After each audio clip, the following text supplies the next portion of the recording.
дундын офс дотроо бас их хид хидийн янз байгаад байгаа юм. Тухайн дундын офсын өөрийнх нь одоо байршиж байгаа байршил, үйл ажиллагаа явуулж байгаа үндсэн чиглэл, за дээр нь дэд бүтцч гэдэг юм уу те, харилцаа холбоо, ажиллаж байгаа хүмүүсийн бизнесийн одоо алсын хараа, менежмент ч гэдэг юм уу те. Тэр талаасаа бол бүх дундын офсууд өөр хоорондоо ялгаатай.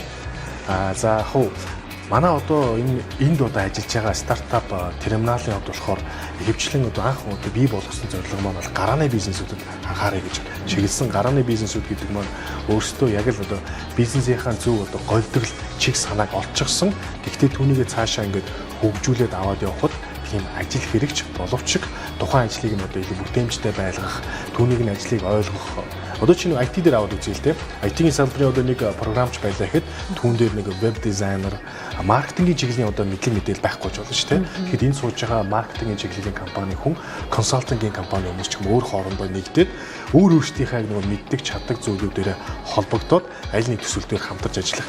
Яг одоо ажиллаж байгаа төсөл дээр биш юм ахэд дараачихын одоо бизнесийнхаа одоо тэгэлтийг хийх боломж эндээс гарах боломжтой гэж бас харж байгаа. Тэр ч үүднээс одоо манай дээр байж байгаа одоо 30 гаруй компани байгаа. Одоо 30 гаруй компаниудын дунд стартап гарааны бизнесүүд байхаас гадна бизнес нь бас тодорхой хэмжээнд бас өөрийн гэсэн одоо хөлөө олцсон жижиг дунд одоо үйлдвэрлэл жижиг бизнесийн бол бас байгаа.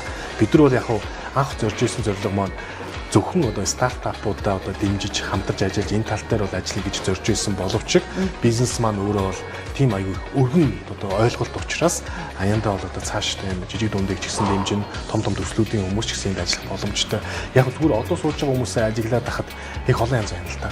Зарим нь болохоор кофе шопд одоо